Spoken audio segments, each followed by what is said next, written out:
आज के लेक्चर शुरू कर लेते हैं। बात हम कर रहे थे ट्रांसफार्मर की, और ट्रांसफार्मर के कॉन्टेक्स्ट में हमने बात की थी। मैं थोड़ा सा पीछे अगर जाना चाहूँ, ये पंखे अगर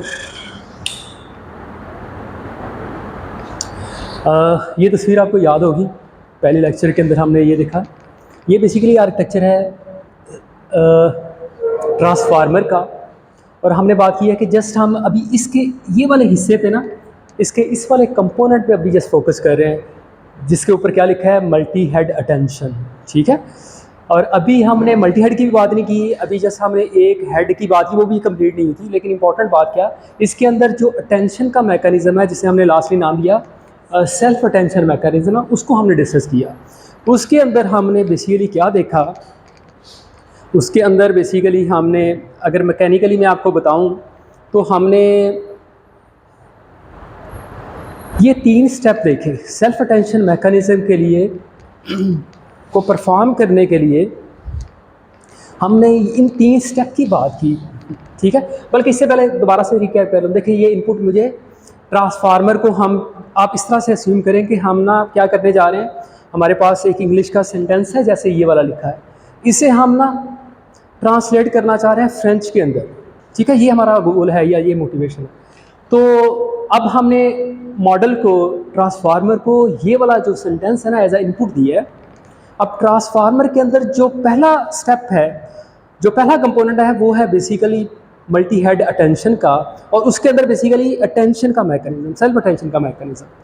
और हमने कहा वो जो पहला कंपोनेंट है वो बेसिकली क्या कर रहा है, तो उसके कॉन्टेक्स्ट में आपको लास्टली हमने बताया, और यहाँ पे वही चीज़ें शो की हैं कि क्या जी, पहला स्टेप है क्या कि जो इनपुट आपके पास सेंटेंस है ना, उसके जो वर्ड्स हैं उन्हें अलग से टोकन बना ले उनका।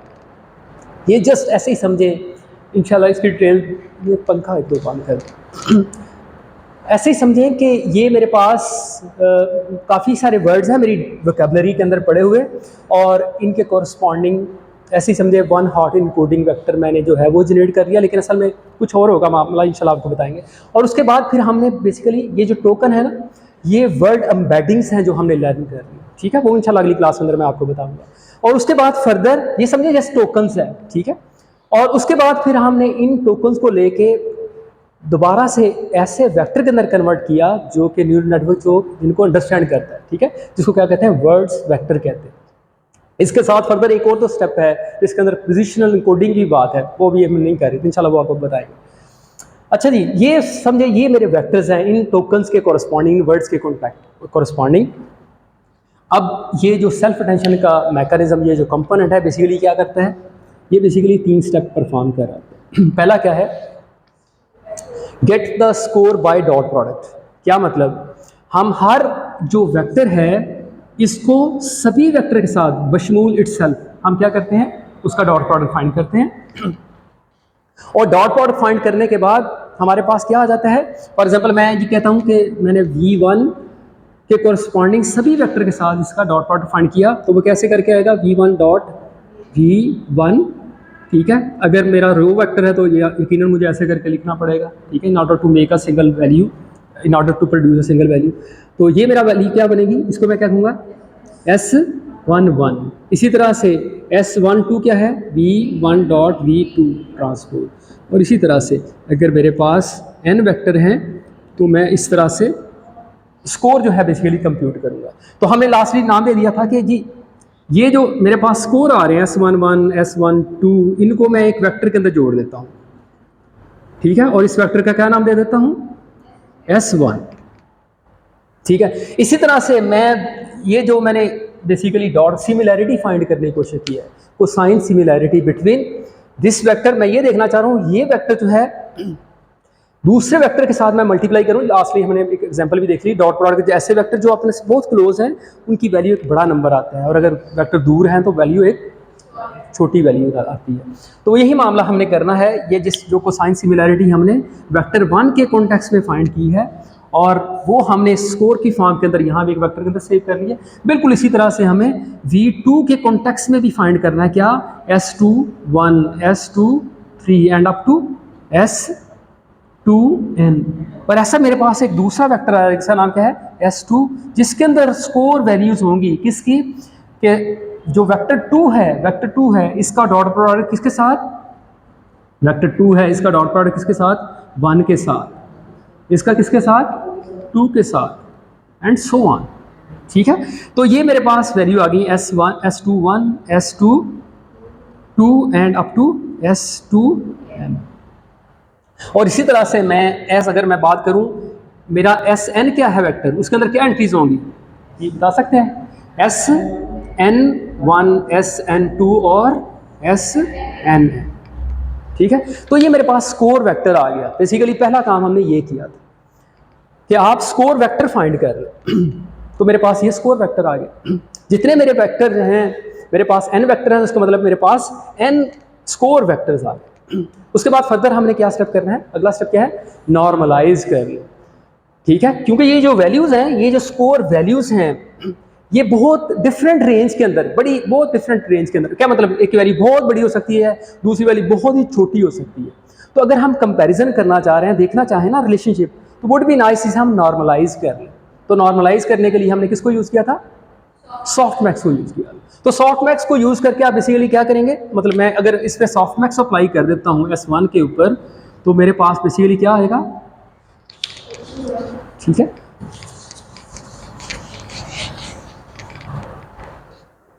S1 पे मैं सॉफ्टमैक्स अगर अप्लाई करता हूँ,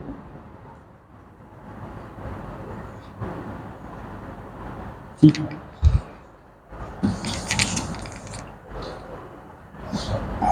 X1 पे, तो मेरे पास यहाँ पे बेसिकली क्या आएगा, ये वेट वेक्टर आ जाएगा बेसिकली। ठीक है, वेट वेक्टर मतलब यहाँ पे क्या वैल्यू आएगी, W11। ठीक है ना, वो फॉर्मुलेशन पाई, वो बताने की जरूरत नहीं है, लास्ट में हमने डिस्कस कर ली थी। ठीक है, क्या है, e की power s divided by summation i is equal to 1 to n e की पावर s। ठीक है, यही थी ना फॉर्मुलेशन। ये है सॉफ्टमैक्स, किसी भी वेक्टर के ऊपर ये s है फॉर एग्जाम्पल वेक्टर, हमारे इस वाले केस के अंदर S1 है फॉर एग्जाम्पल। ठीक है, तो उसके केस के अंदर सॉफ्टमैक्स अप्लाई करूँ तो आउटपुट क्या आएगी मेरे पास, W1 आ जाएगा। सही है, तो ये जनाब हमने बेसिकली, अच्छा इसके कॉरस्पॉन्डिंग ये मेरे पास वेट्स वैल्यू है W1 2 और एंड अप टू W1 है। अब ये मेरे पास वेट्स वैल्यू आ गए। ठीक है, यानी कि after applying normalisation by using softmax, हमारे पास ये मेरा वेट W1 के कॉरस्पॉन्डिंग वेक्टर है।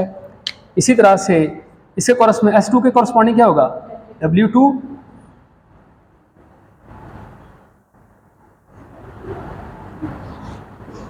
ये W21 W22 और अप टू W2n। और इसी तरह से अगर मैं इसके ऊपर सॉफ्टमैक्स अप्लाई करूंगा तो Sn क्या होगा, Wn मेरे पास क्या आएगा,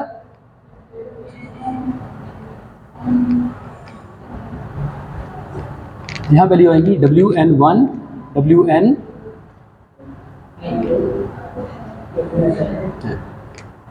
ठीक है, तो ये मेरे पास वेक्टर आ गए, हर वेक्टर के कॉरस्पॉन्डिंग मेरे पास बेसिकली वेट वेक्टर्स आ गए।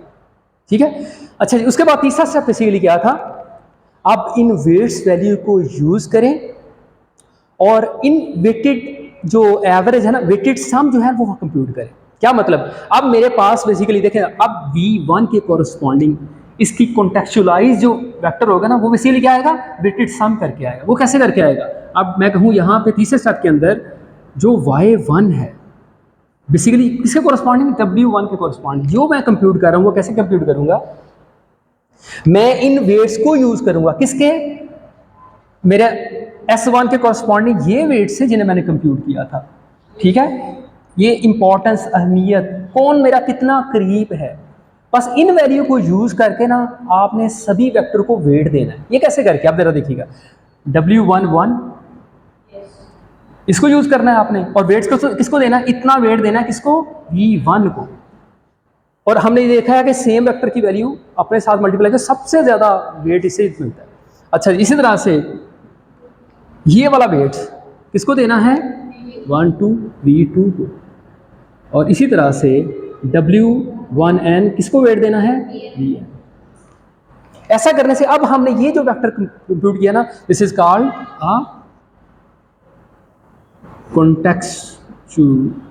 जनरलाइज्ड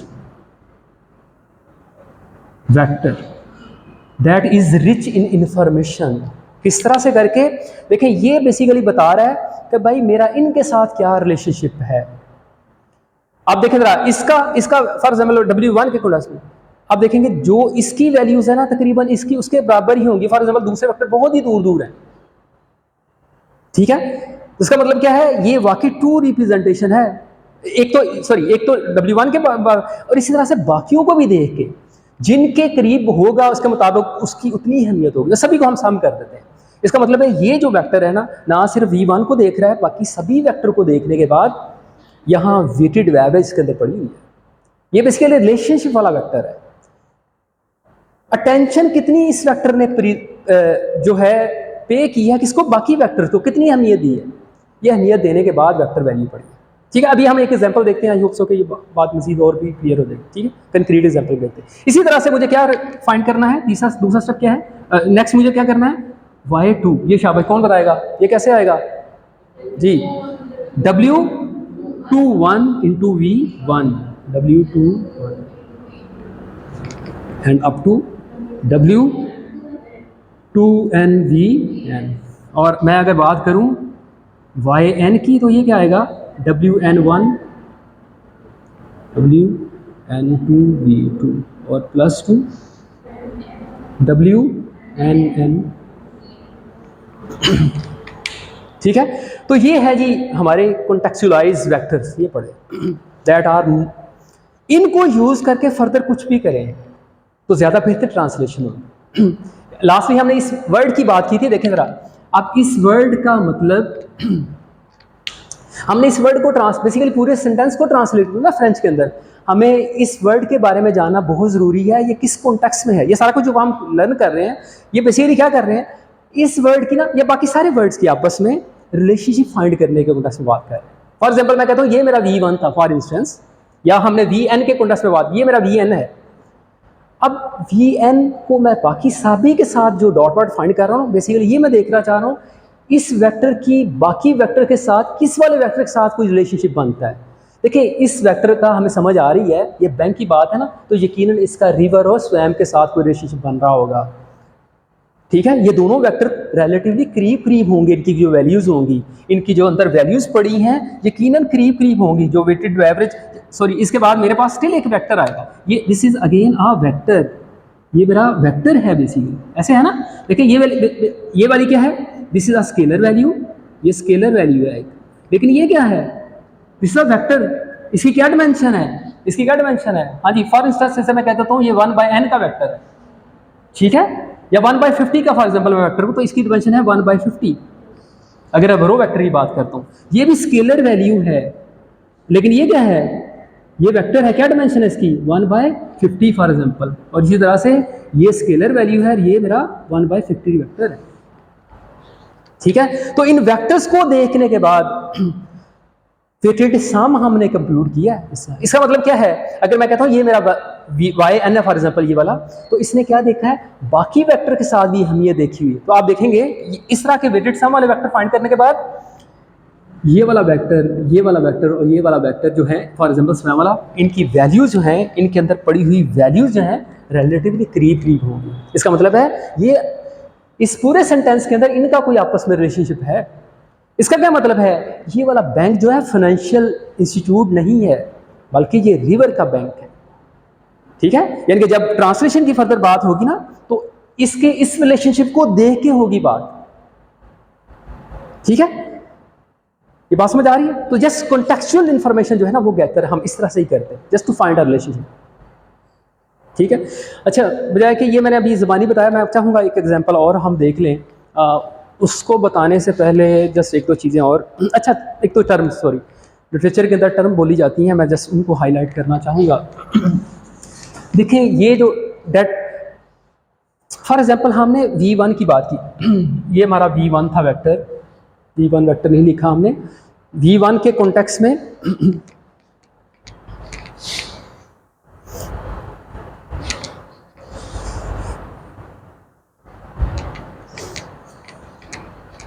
मैं ये चाहता हूं, जरा बड़ी तवज्जो सुनिएगा।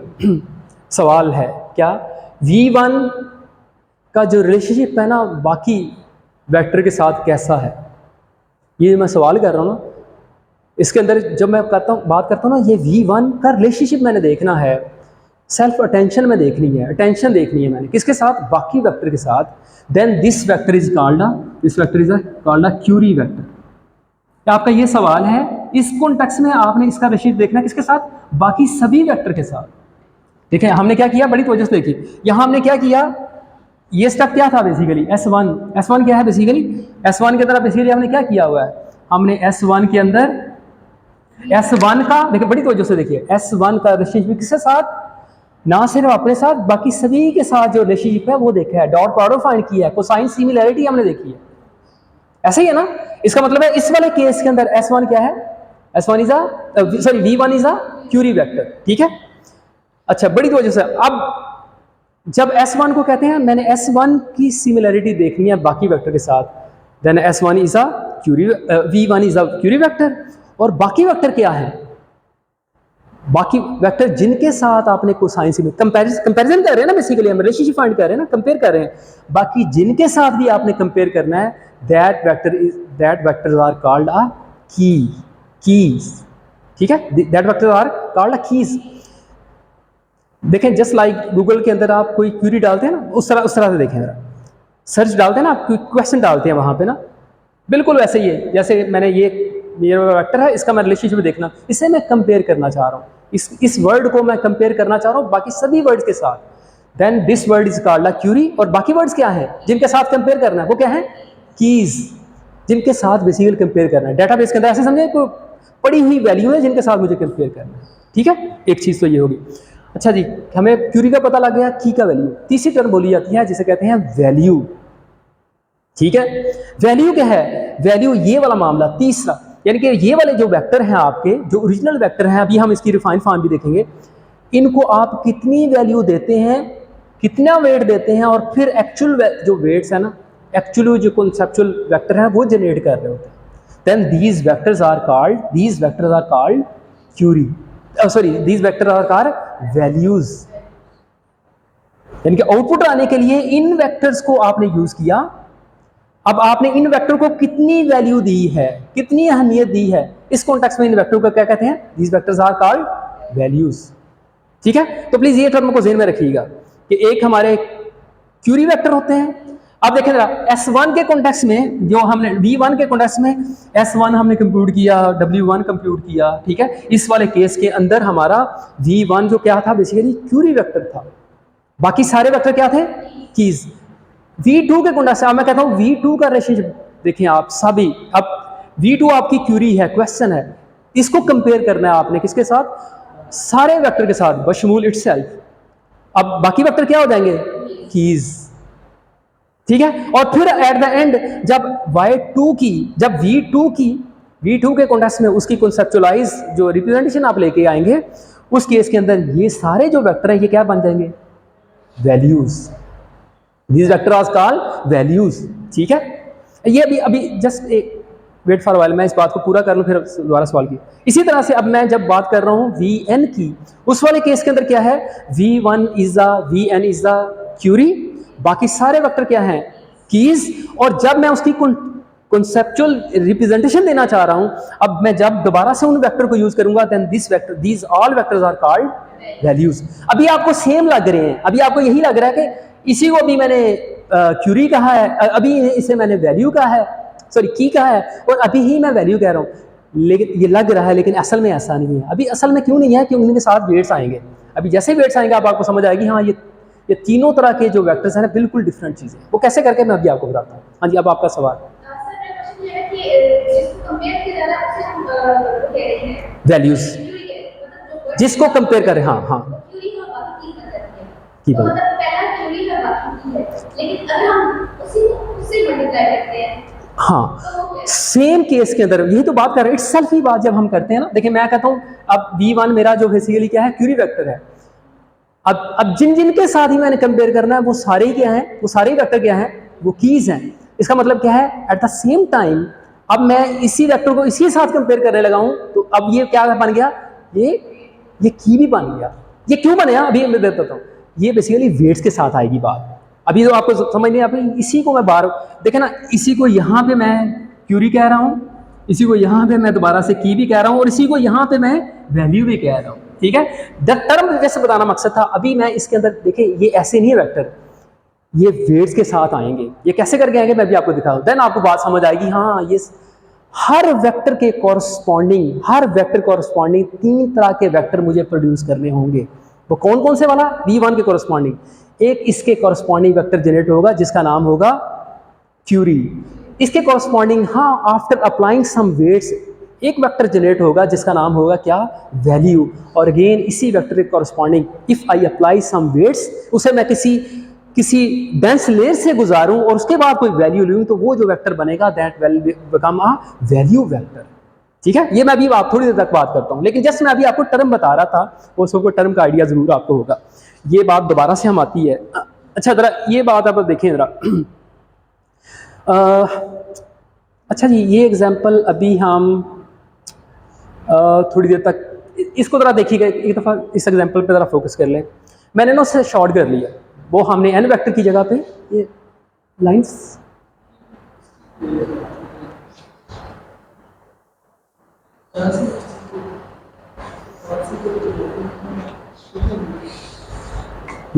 आपको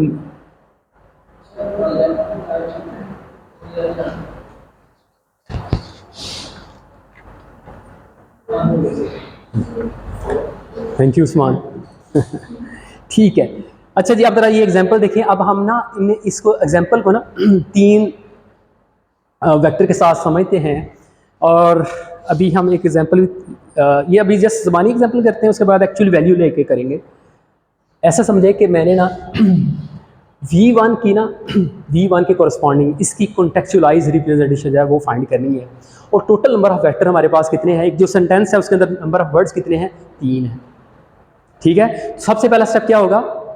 गेट स्कोर करना है। किसका? देखें जरा, मैंने V2 के कॉन्टेक्स्ट में मैंने गेट स्कोर करना है। क्या मतलब, क्या करूंगा मैं? इसका dot product, this is my query vector. अब ये मेरी कीज वैल्यूज हैं, की वेक्टर्स हैं, इनके साथ मुझे क्या करना है? डॉट प्रोडक्ट फाइंड करना है, और मुझे क्या करना है? स्कोर गेट करना है। ठीक है, जो कि S क्या होगा? S2, शाबाश, S2 होगा इस वाले केस के अंदर। ये देखिए जरा, ये S2 के अंदर बेसिकली क्या एंट्रीज होंगी? S21, S22 और S23, ये 3 वैल्यूज फाइंड कर ली मैंने। सॉरी 21 लिख दिया, चलेंगे 23 कर देते। उसके बाद नेक्स्ट, ये आपको समझ आ गई, S22 है और S33 है। उसके बाद जी हमने क्या करना है? नॉर्मलाइज कर लिया। नॉर्मलाइज करने के बाद मेरे पास ये वैल्यूज आ गई। उसके बाद फर्दर मुझे क्या करना है? इन वेट्स को यूज करना है और वेटेड सम फाइंड करना है मुझे। किसके लिए? ठीक है, V2 के लिए। ठीक है, कॉन्टेक्चुअलाइज रिप्रेजेंटेशन मुझे उसकी लेके आनी है। तो वो कैसे होगी? वो जैसे आपको यहाँ पे नजर आ रहा है। ठीक है, ऐसे ही है ना जी। ये इन वेट्स को मैं यूज करूंगा और सारे वेक्टर के साथ जो है मल्टीप्लाई करके आंसर में ले लूँगा। तो दिस आर और समेशन कर देगा, वेटेड सम। तो ये मेरा बेसिकली क्या आ गया? Y2 आ गया। This is called the contextualise representation. अच्छा, इनके अंदर डायमेंशन की दोबारा से बात कर लेते हैं। डायमेंशन क्या है बेसिकली? देखिए जी, इस सभी वेक्टर की डायमेंशन क्या रखी है हमने? 1/50 फॉर इंस्टेंस। हर वेक्टर की लेंथ कितनी है? कितनी नंबर ऑफ वैल्यूज है उसके अंदर? 50 डायमेंशनल वेक्टर है, रो वेक्टर हैं सारे। और ये क्यूरी वेक्टर ही हमारा 150 डायमेंशनल ही होगा। इस वजह से डॉट प्रोडक्ट फाइंड करेंगे तो सिंगल वैल्यू आएगी, तो ये वैल्यूज आ गई। ठीक है, और इसी तरह से ये जो वेट्स हैं, ये मेरा सिंगल वेक्टर होगा जिसके अंदर फॉर एग्जांपल कहता हूँ 150 वैल्यूज हैं। तो टोटल मेरे पास मेरे पास बेसिकली 3 वेक्टर्स हैं, तो बेसिकली 3 मेरे पास वैल्यूज आएंगी। ठीक है, ठीक है जी। अच्छा जी, अब मुझे सम फाइंड करना है। तो मुझे पता है हर वेक्टर, यहाँ ये स्केलर वैल्यूज हैं और ये हर वेक्टर 1/50 का है, 1/50 का है, 1/50 का है। तो सम करूँगा तो इसके बाद मेरे पास 150 डायमेंशनल वेक्टर आएगा। ठीक है जी। अच्छा जी, और ये जो सारा पार्ट है ना, जिसे ऑरेंज कलर के अंदर आपको यहाँ पे शो कर दिया, दिस इज कॉल्ड बेसिकली, ये है सेल्फ अटेंशन मैकेनिज्म। ठीक है, अच्छा जी, नहीं अभी मल्टी हेड नहीं है, मल्टी हेड की भी बात करते हैं। अच्छा जी, अब जरा देखिएगा, इंपॉर्टेंट बात ये है, देखें ऐसा करने के बाद हमने बात ये कर ली है कि ये जो Y2 है ना, this is a basically rich in information. ये ऐसा वेक्टर है, इस तरह से आपने Y1 फाइंड कर लिया, इस तरह से Y3 भी फाइंड कर लिया, that are rich in information. इनको फर्दर ट्रांसफार्मर यूज़ करेगा, अभी इसके कॉन्टेक्स्ट में और कई लेयर्स आएंगी, उनकी बात इंशाल्लाह अगले लेक्चर के अंदर करेंगे। इन वेक्टर को यूज़ करके बेसिकली वो क्या करेगा, ट्रांसलेशन वाला काम करेगा। देखें फॉर एग्जांपल, इन वेक्टर को यूज़ करके उसने इस एक इंग्लिश सेंटेंस को फ्रेंच सेंटेंस के अंदर ट्रांसलेट किया, और करने के बाद हम सुपरवाइज लर्निंग कर रहे हैं ना, करने के बाद उसने एक्चुअल फ्रेंच वर्ड के साथ जब उसने कंपेयर किया ना, तो उसने देखा लॉस, उसने देखा ये तो बहुत बड़ा लॉस हो रहा है, तो ये जो सही ट्रांसलेशन बेसिकली नहीं हुई।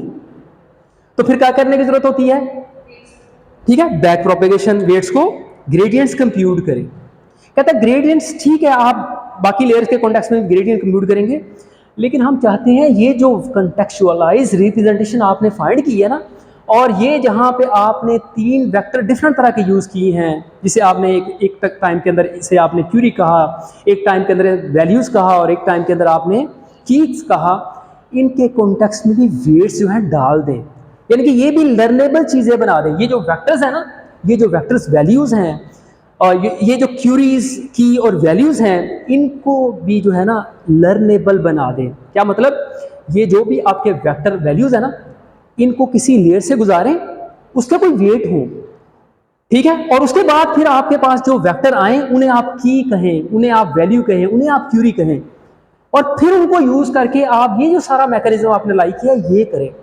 तो ऐसा करने से बेसिकली क्या होगा, लॉस अगर ज्यादा आया होगा ना, तो इसके कॉन्टेक्स्ट में, मतलब क्यूरी के कॉन्टेक्स्ट में भी वेट्स जो होंगे वो अपडेट करें, कीज के कॉन्टेक्स्ट में जो वेट्स हैं वो भी अपडेट करें, और इसी तरह से वैल्यूज के कॉन्टेक्स्ट में वेट्स अपडेट करें। ऐसा करने से आपकी जो लर्निंग है, या जो आप अचीव करना, जो टास्क परफॉर्म करना चाह रहे हैं, वो आप बेहतर तरह से कर सकेंगे। ये मैं बात क्या कर रहा हूँ, कहाँ वेट्स ऐड करने की जरूरत है, बड़ी तवज्जो से प्लीज आप इस बात को देखिएगा। ये देखें जरा, इस कॉन्टेक्स्ट में ये देखें। अब आई होप कि आपको इंशाल्लाह वो वाला आइडिया कि क्यूरी क्या है, की क्या है, वैल्यूज़ क्या हैं, ये आइडिया समझ आ जाएगा। देखें ज़रा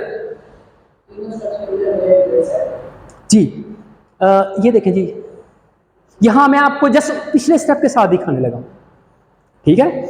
आप ऐसे ही समझिए कि एक वेक्टर जो है ना, एक वेक्टर उसने 3 डिफरेंट लेयर से गुजरना है। कैसे करके, अभी आप देखेंगे। पहला वेक्टर, जैसे अभी जस्ट मैं की के कॉन्टेक्स्ट में आपको दिखा रहा हूँ, ये की लेयर है, ठीक है। ऐसे ही समझिए ये जो डेंस लेयर है, ठीक है, डेंस लेयर है, और इसके ऊपर ना फॉर एग्जांपल मैं कहता हूँ 50 न्यूरॉन्स हैं। आपने ये मेरा वेक्टर है, इसके अंदर 50 वैल्यूज़ हैं, 50 वैल्यू x1 x2 और अप टू x50। आपने इसे अटैच कर दिया किसके साथ, एक डेंस लेयर के साथ, जिसके अंदर कितने न्यूरॉन्स हैं, 50 ही है। अब आप क्या करते हैं, डेंस लेयर के अंदर क्या कर रहे होते हैं, ठीक है जी, लीनियर लेयर के अंदर हर न्यूरॉन को अगली लेयर के साथ डेंसली कनेक्ट कर देते हैं, ऐसे ही है ना। अब मैं कहूँ कि इसकी मैट्रिक्स साइज अगर मुझे बता दें, W1 फॉर एग्जांपल, इसका कोई हमारी ये लेयर है, फॉर एग्जांपल W1 मैं कह देता हूँ, ठीक है। अब इसकी डायमेंशन मुझे बता सकते हैं, कितने नंबर ऑफ लेयर वेट्स होंगे, 50/50 याद है। इसके ऊपर नंबर ऑफ लेयर ऐसे ही था ना, हमने पढ़ा हुआ। ये मैं कहता हूँ, ये मेरी लेयर 1 है, ये मेरी लेयर 0 है, यहाँ नंबर ऑफ न्यूरॉन्स यहाँ पे 50 है, यहाँ पे 50 है। तो हम क्या करते थे, इस लेयर के neuron multiply by previous layer के न्यूरॉन, तो क्या साइज हो जाता था, 50/50, ऐसे ही था ना। यही बात यहाँ पे लिखी है, और कुछ भी नहीं है। कि ये जनाब देखें जरा, ये जितना कुछ मैंने लिखा ये यही बात है कि ये एक लेयर है, ठीक है, जिससे ये मेरा वेक्टर गुजरेगा, पहला वेक्टर गुजरेगा, और गुजरने के बाद यहाँ जो नया वेक्टर बनेगा V1, उसके अंदर दोबारा से उतनी डायमेंशन का वेक्टर होगा जितना ये है, लेकिन वो जो वैल्यूज आएंगी वो इन मैट्रिक्स से मल्टीप्लाई करने के बाद आएंगे, यानी कि Z1 कंप्यूट जो करते हैं, ठीक है। इसके कॉरस्पॉन्डिंग Z1 कंप्यूट किया आपने, इसके कॉरस्पॉन्डिंग Z1 आपने कंप्यूट किया, Z1 कंप्यूट किया, ठीक है। नए वेक्टर्स आपके पास आ गए, उन वेक्टर को यूज करके आपने बेसिकली क्या फाइंड करना है, ये मैं एग्जांपल आपको दिखाता हूँ, डोंट वरी अबाउट दैट, ठीक है। जस्ट आप ये देख लें कि मैंने ना वो गेट स्कोर करने से पहले क्या करना है, मैंने सारे वेक्टर्स को ना एक लीनियर लेयर से गुजारना है, गुजारने के बाद मैंने क्या करना है, उसके कॉरस्पॉन्डिंग मुझे स्कोर फाइंड करना है, सॉरी उनके कॉरस्पॉन्डिंग मुझे नए वेक्टर कंप्यूट करने हैं। इसी तरह से मैंने अपने क्यूरी वेक्टर को भी एक मैट्रिक्स से गुजारना है, अगेन दोबारा से उसका साइज कितना होगा 50x50, और मुझे क्या फाइंड करना है, नया वेक्टर।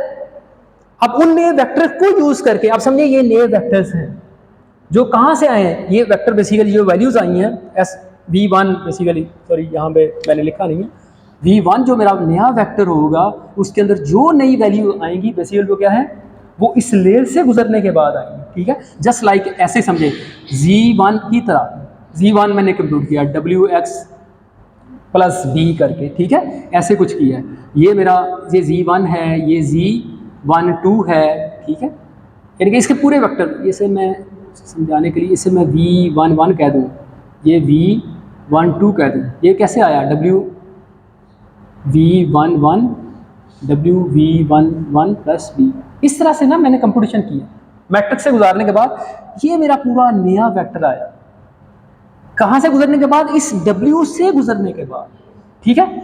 तो ऐसा करने के बाद मैंने नए वेक्टर, उसके बाद फिर मैंने स्कोर फाइंड किया, उसके बाद मैंने नॉर्मलाइज किया, उसके बाद मैंने वेट फाइंड किए, बिल्कुल उसी तरह से मैंने यहाँ पे भी इस साइड पे भी मैंने हर वेक्टर को बेसिकली किससे गुजारा है, एक मैट्रिक्स से गुजारा है, एक डेंस लेयर से गुजारा है, जिसके बाद मेरे पास लर्नेबल वेट्स वाली यानी कि ऐसी वैल्यूज आई जो वेट से मैट्रिक्स से गुजरने के बाद या वेट्स लेयर से गुजरने के बाद आती है।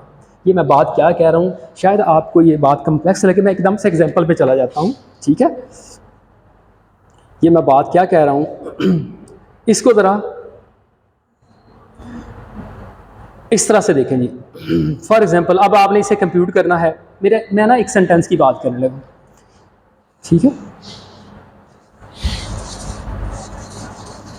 हम ऐसा करते हैं, ये मेरा एक सेंटेंस है जिससे मैंने लिखा क्या, द कैट ईट्स फिश, ठीक है। और इसके कॉरस्पॉन्डिंग हमारा सिर्फ मकसद ये है कि अभी हम जो ईट के कॉन्टेक्स्ट में ना, ईट वर्ड के कॉन्टेक्स्ट में ना इसकी कॉन्टेक्चुअलाइज रिप्रेजेंटेशन है वो उसे फाइंड करें। ये वर्ड कौन सा बनता है हमारा 3, ठीक है।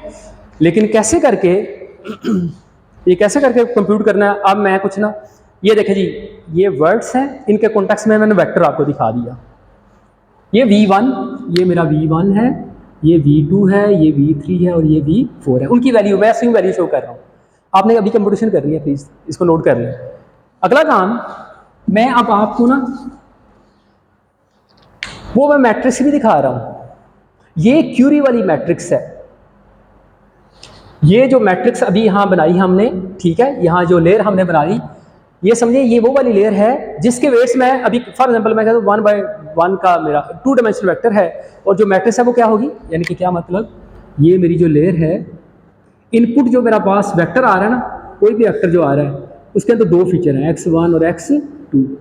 यहाँ पे जो लेयर है, जो लर्नेबल वेट है, लेयर है जिसके ऊपर वेट्स होंगे, वो भी किस साइज की है जी, उसका क्या साइज है 2/2, समझ आ रही है ना, वो वही W11 W12, ठीक है, और जो हमने डीप लर्निंग के अंदर समझा। तो ये मेरे पास W मैट्रिक्स है, ठीक है। ये किसकी है, ये क्यूरी के लिए एक लेयर है, मैं किसी वेक्टर को भी गुजारूं इससे, तो जो मेरे पास वेक्टर जनरेट होगा वो कौन सा होगा, क्यूरी वेक्टर होगा, ठीक है। कहने का मतलब क्या, अब बड़ी तवज्जो से देखिए, मैंने अपने हर वर्ड को चेक करना है ना, मतलब मैं हर इस वर्ड के लिए चाहता हूं मैं कंपैरिजन करूं किसके साथ, ईट के साथ, कैट के साथ, ईट के साथ और फिश के साथ। यहां ये मेरा वेक्टर क्या होगा, क्यूरी होगा। अब क्यूरी वेक्टर कैसे आएगा, उसको मैं इस वाली लेयर से गुजारूंगा जिसके वेट्स को मैंने नाम क्या दिया है, WQ। यानी कि कहने का मतलब क्या, इस वेक्टर को बड़ी बड़ी जोर से देखें, इन चारों वेक्टर को मैंने इस वाली जो क्यूरी लेयर है ना इससे गुजारना है, और गुजारने के पास इन वेक्टर की मेरे पास जो फॉर्मेशन आएगी ना, यानी कि मेरे पास क्या आएगा, V1 का क्यूरी वेक्टर, V2 का भी क्यूरी वेक्टर, V3 का भी क्यूरी वेक्टर और V4 का भी क्यूरी वेक्टर। सही है। इसी तरह से बड़ी तवज्जो से देखिएगा, मेरे पास सी लेयर है, इसी तरह से मेरे पास एक और लेयर होगी, अगेन उसके ऊपर मैं कहता हूं 2 ही न्यूरॉन है। अगेन मेरे जो इनपुट वेक्टर हैं उनकी सभी की डायमेंशन क्या है, ठीक है, 1/2 2 डायमेंशनल वेक्टर है। अगेन इसका मतलब क्या है, फॉर एग्जाम्पल मैं कहता हूँ ये मेरी की मैट्रिक्स है, ठीक है, की लेयर है। इसका मतलब क्या है कि WQ, दोबारा से इसकी डायमेंशन क्या है 2/2। इसके बाद इसके साथ मैं क्या करूँगा, दोबारा से इन सभी वेक्टर को मैं गुजारूंगा, और गुजारने के बाद मेरे पास कितने वेक्टर आएंगे, हाँ जी, की के कितने वेक्टर आएंगे 4, V1 के, V1 V2 के, V3 के और V4 के। समझ आ रही बात? अच्छा, इसी तरह से मुझे अब तीसरा एक और लेयर चाहिए जिसका नाम क्या है, बेसिकली जिसका नाम क्या है जी, W, हाँ जी, W वैल्यू। दोबारा से ये क्या है 2/2 की मैट्रिक्स है।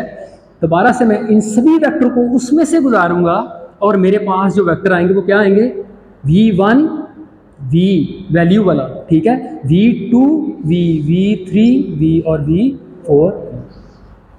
अब समझे ये मेरे पास वैल्यूज, ये मेरे पास क्या, यहां से क्या समझ आई बात, यहां से हमें ये बात समझ आई कि हर एक वर्ड के कॉरस्पॉन्डिंग मैं क्या कर रहा हूं, मैं 3 वेक्टर जनरेट कर रहा हूं। एक इसके कॉरस्पॉन्डिंग एक वेक्टर है जिसका नाम क्या है जी, ये क्या है क्यूरी वेक्टर। इसी वर्ड के कॉरस्पॉन्डिंग एक वेक्टर है जिसका नाम क्या है की वेक्टर, और इसी वेक्टर के कॉरस्पॉन्डिंग एक वेक्टर है जिसका नाम क्या है वैल्यू वेक्टर। सही है। अब देखें, अब ये बिल्कुल डिफरेंट हो गए।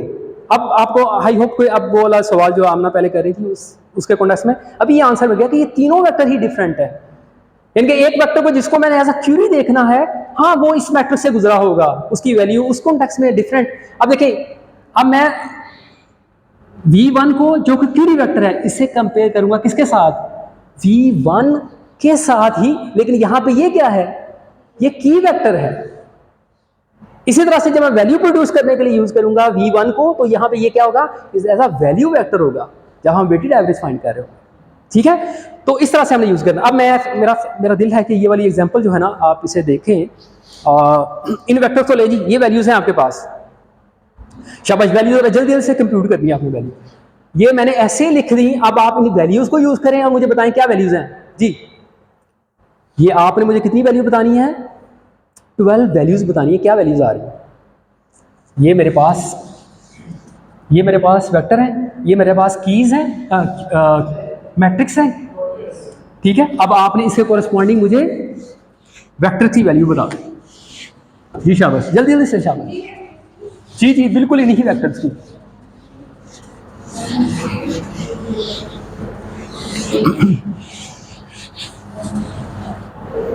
जी, दी वेक्टर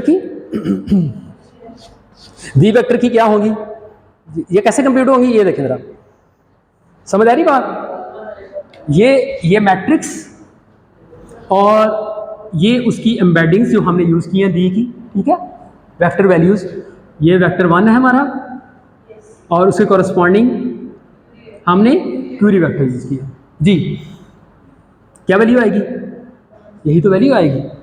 अब मैं दोबारा से, ये मैं किसके लिए कह रहा हूँ, दी के क्यूरी वैल्यू, मैं यही कह रहा हूँ आप मुझे दी की वैल्यू सी बता दें जी शाबाश। वो कैसे करेंगे, W के multiply by embedding of the, हाँ जी, वो मैट्रिक्स क्या है जी,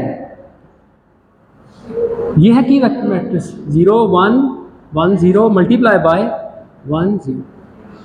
ऐसा करने से अब ये मेरे पास क्या आ गया, दी का क्यूरी वेक्टर आ गया, सॉरी की वेक्टर आ गया। क्या वैल्यू है जी, ये क्या वैल्यू आई, ये 0 और ये 1। ये मेरे पास 2/2 की मैट्रिक्स है, ये मेरे पास 2/, सही है, 2/1 का, ये इसके साथ मल्टीप्लाई होगा तो 0 हो गया, ये 0 आ गया, ठीक है। और फिर सही है। इसी तरह से मैं कहूं मुझे आप दी की वैल्यू बता दें जी, क्या करेंगे, ये वैल्यू है 1 2 3 4। ये तो मैं खुद से वेट की वैल्यू, ये जो मैट्रिक्स है हमारी, इसके अंदर जो वेट्स है बेसिकली क्या है, लर्नेबल वेट, नेटवर्क खुद लर्न करेगा। ये अस्यूम वैल्यू मैंने रखी है यहाँ पे, ठीक है। ये नेटवर्क ने खुद लर्न करनी है in order to achieve a good results ना।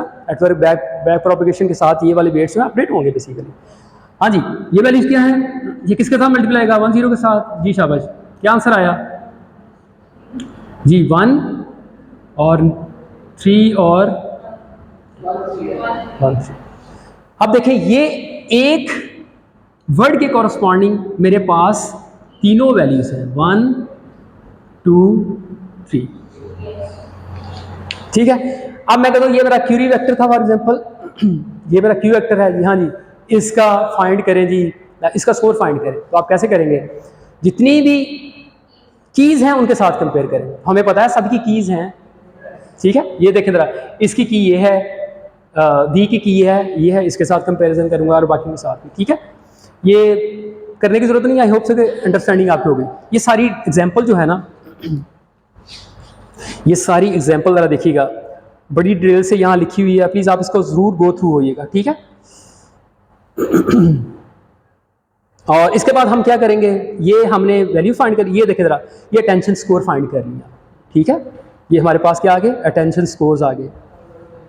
और उसके बाद फिर हमने सॉफ्टवेयर सप्लाई कर दी। इस वाले केस के अंदर ना, इस एग्जांपल के अंदर हमने ईड के कॉन्टेक्स्ट में देखा है कि ईड के कॉन्टेक्स्ट में हमें जो हमारा तीसरा वेक्टर था, ठीक है, V3 जो था, उसके कॉन्टेक्स्ट में, V3 के कॉन्टेक्स्ट में ये मेरे पास बेसिकली क्या आ गया, W3 आ गया, ठीक है। और फर्दर इसके ऊपर हमने सॉफ्टमैक्स अप्लाई किया, सॉफ्टमैक्स का वही फॉर्मुलेशन, और अप्लाई करने के बाद ये देखें जरा, हमारे पास ये वैल्यूज आ गई, ठीक है। ये मेरे पास वेट्स आ गए, ये समझ आ रही है वैल्यूज, ये मेरे पास वो वेक्टर आ गया जिसके अंदर ये वेट्स, ठीक है। अब इन वेट्स को मैंने यूज करना है, इन वेट्स को यूज करना है, और सभी वेक्टर की वैल्यूज जो हैं, ठीक है, सभी वेक्टर की जो हमने v फाइंड की है उनके साथ मल्टीप्लाई करना है और सम कर देना। तो ऐसा करने के बाद हमारे पास क्या आ जाएगा, बेसिकली कॉन्टेक्चुअलाइज रिप्रेजेंटेशन ऑफ ईट आ जाएगी, ठीक है। ये देखें, जैसे यहाँ पे लिखा हुआ है, आपको समझ आ रही है कि ये सारे, ये जो 1 3 है, 1 2 4 है, 3 4 7 है, these are the key vectors, ठीक है। These are the key vectors, इनको हमने मल्टीप्लाई एक्स के साथ, डब्ल्यूज के साथ, ठीक है ना। वेट्स किसके फाइंड किए हैं, वेट्स हमने ईट के जो वेट्स है उनके साथ मल्टीप्लाई किया, जो पहले हम करते थे, ठीक है। जस्ट लाइक कि मुझे W3 कंप्यूट करना था, सॉरी, मुझे Y3 कंप्यूट करना था, तो वो मैंने कैसे किया, मैंने बेसिकली मल्टीप्लाई किया किसके साथ, W3 1 मल्टीप्लाई बाय V1, ठीक है, प्लस ये वैल्यू वेक्टर है, ठीक है, ये वैल्यू वेक्टर है, W3 2 multiply by V2 plus W3 3 और W4 वर्ड से हमारे 3 4 इंटू V4। ऐसा करने के बाद ये मेरा कॉन्टेक्चुअलाइज वेक्टर है, जिसको हमने यहाँ पे ये सारी कैलकुलेशन हुई है, प्लीज़ गो थ्रू कर लीजिएगा इसको। तो करने के बाद बेसिकली ये वेक्टर, ठीक है, ये ओवरऑल वेक्टर हमारे पास, जिसकी वैल्यूज़ ये है, ठीक है, ये मैंने लाया। अच्छा, अब ऐसे ये मैंने जैसा भी बात की है एक वेक्टर की, बाकी वेक्टर जो हमारे टोटल 4 थे, चारों के वेक्टर के कॉन्टेक्स्ट में आप उनकी कॉन्टेक्चुअलाइज। चले, होमवर्क ये है कि अब आपने बेसिकली इसी को यूज़ करना, हाँ जी, बाकी तीनों को ना जो हमारे पास Y1 Y2 Y3 तो कंप्यूट कर लिया है, Y4 जरा देखना है कि इन वेट्स को यूज़ करके क्या वैल्यूज़ आती हैं, जस्ट उन्हें आपने कंपेयर करना है ऐसे ही, ठीक है। ये आई नो दैट कि ये एक टॉय एग्जांपल है, लेकिन एनी हो आपको एक जरूर इंट्यूशन जरूर देगी। अच्छा, ये चलें, ये आई होप कि आपको वेट्स का आइडिया ज़रूर हो गया होगा। तो अब ये तस्वीर हमारी कुछ ऐसे करके बन गई, ठीक है जी, समझ आ गई बात कि अब हमने, ये हमारे वेक्टर थे, इनपुट वेक्टर, ठीक है, 3 वर्ड थे केस के अंदर, ये 3 वेक्टर हैं, अब ये देखें, ये वाली लेयर जो भी हम यहाँ बना रहे थे, ये मेरी लेयर कौन सी है, कौन से वेट्स लर्न करेगी, क्यूरी के कॉन्टेक्स्ट में, ये की के और ये वैल्यू के कॉन्टेक्स्ट में, ठीक है। और इसके कॉरस्पॉन्डिंग हमारे पास नए वेक्टर्स आएंगे, सारे नए वेक्टर्स आएंगे। और जिस तरह से हमने अभी प्रोसेस किया है कि हम क्या करेंगे, पहले बिल्कुल वही स्कोर फाइंड करेंगे, फिर हम वेट्स वैल्यू फाइंड करेंगे, और उसके बाद उन वेट्स को वेक्टर के साथ मल्टीप्लाई करके वेट्स हम फाइंड करने के बाद हम कॉन्टेक्चुअलाइज जो वेक्टर है वो प्रोड्यूस करेंगे। सही है। अच्छा जी, अगर मैं इस वाली तस्वीर को अब कंपेयर करूँ ना किसके साथ, पेपर के साथ,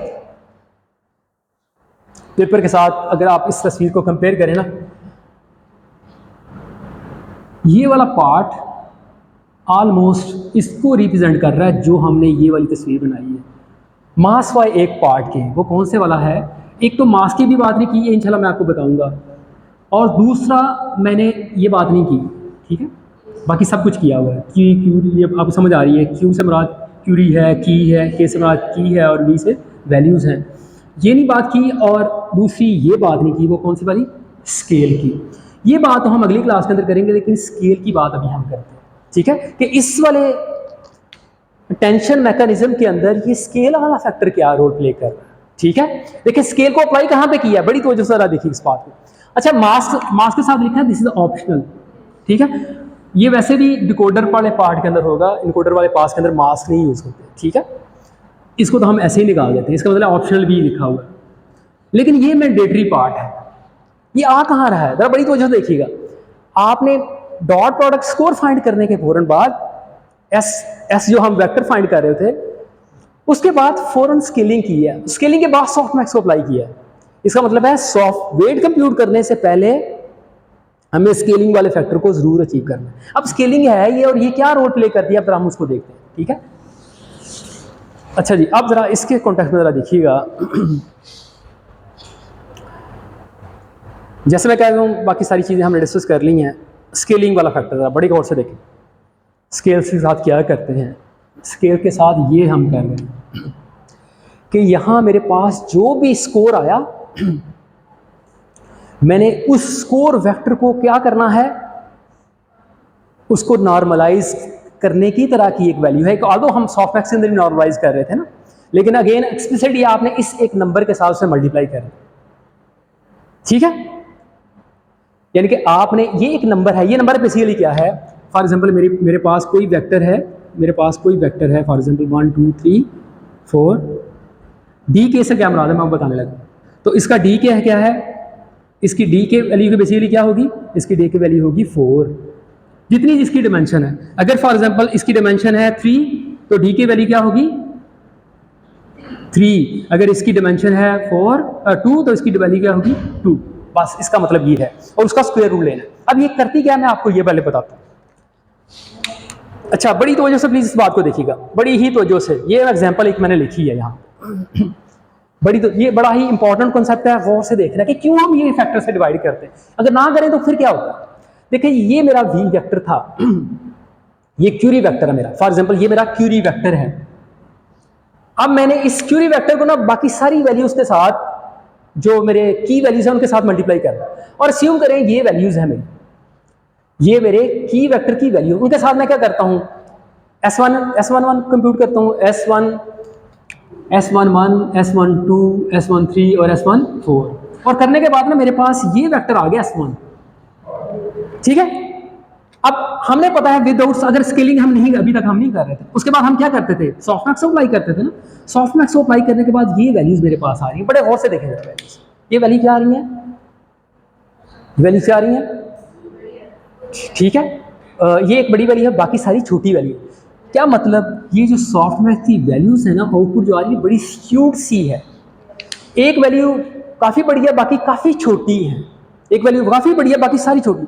ऐसा करने से बेसिकली होता क्या है, ऐसा करने से बेसिकली नुकसान ये होता है कि अगर आप ग्रेडियंट कंप्यूट करते हैं ना, देखिए मैं इस लेयर पे हूँ, मैं फॉर एग्जांपल यहाँ मैंने एस कंप्यूट किया है, एस कंप्यूट करने के बाद मैं डब्ल्यू कंप्यूट करता हूँ, ये जस्ट लाइक जी है, ये जस्ट लाइक ए है।